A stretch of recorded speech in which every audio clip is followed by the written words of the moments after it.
sote tunajua kwamba hivi sasa dunia inaendelea kushuhudia mageuzi makubwa ya kidijitali yanayoathiri karibu kila nyanja ya maisha yetu: serikali, biashara, taasisi za elimu, sekta za afya, huduma za kifedha.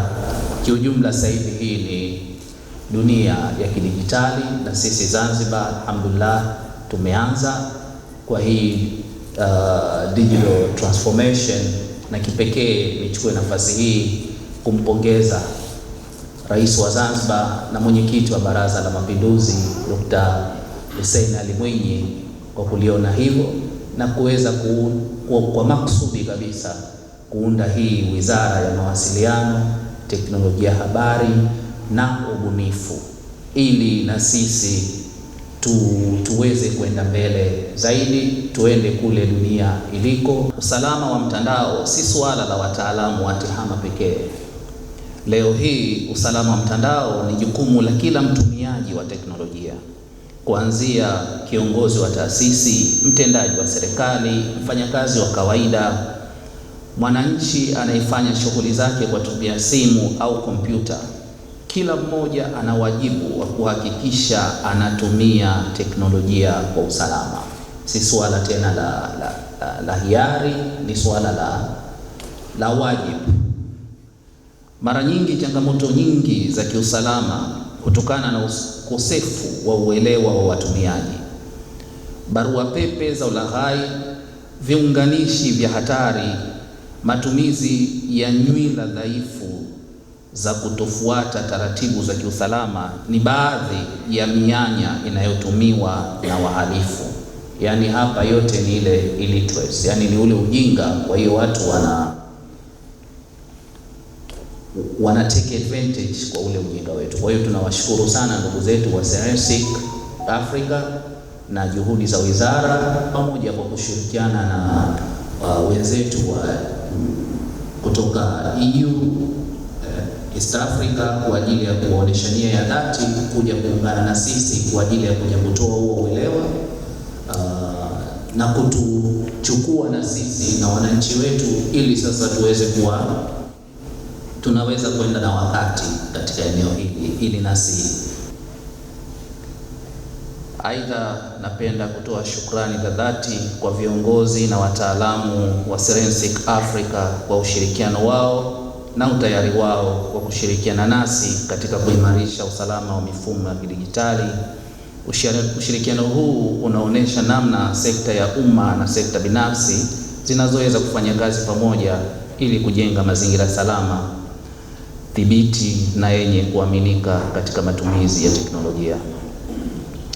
Usalama wa mtandao ni jambo la msingi ili kuhakikisha mifumo yetu, taarifa zetu na huduma tunazozitoa zinaendelea kwa usalama na kwa kuaminika.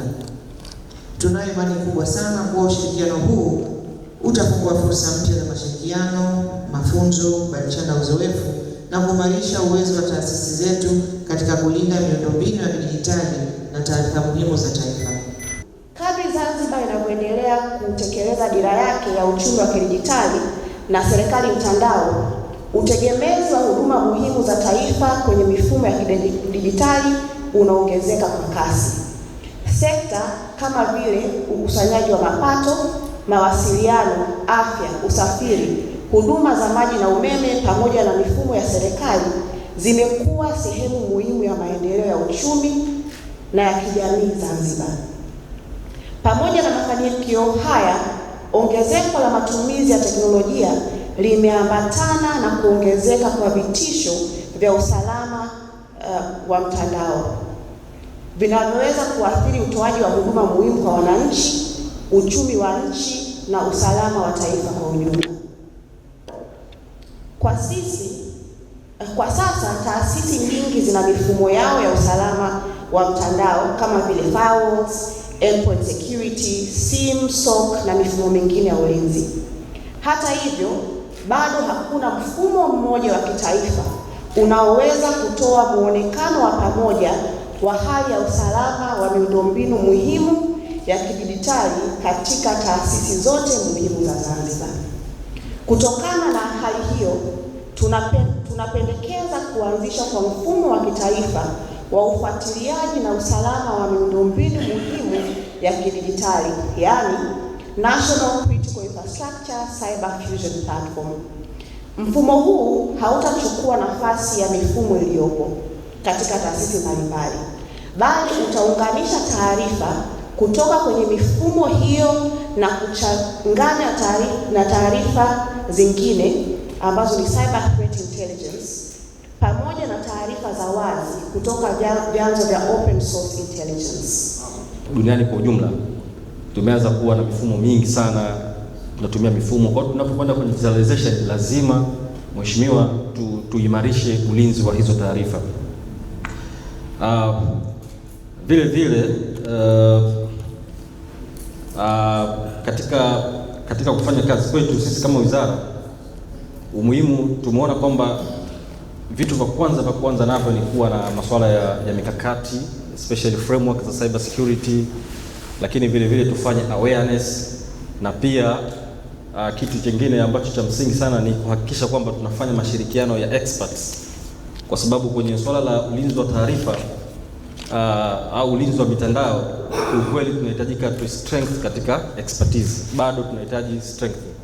Kwa hiyo sisi kukutana na kampuni kubwa kama kufanya collaboration au uhusiano mzuri na kampuni kubwa kama Serensic ni miongoni mwa kampuni ambazo zina lead sasa hivi in Africa. Wako nadhani katika, ukizungumza top 3 basi unaweza kumkuta pia Serensic yupo. So kwetu sisi tunajisikia faraja. Jambo hili litaimarisha sehemu tofauti. Tunataka kushirikiana nao katika nyanja za kutengeneza masuala ya framework, awareness, lakini vile vile kuimarisha pia ulinzi na usalama katika kuweka mifumo na sekta tofauti.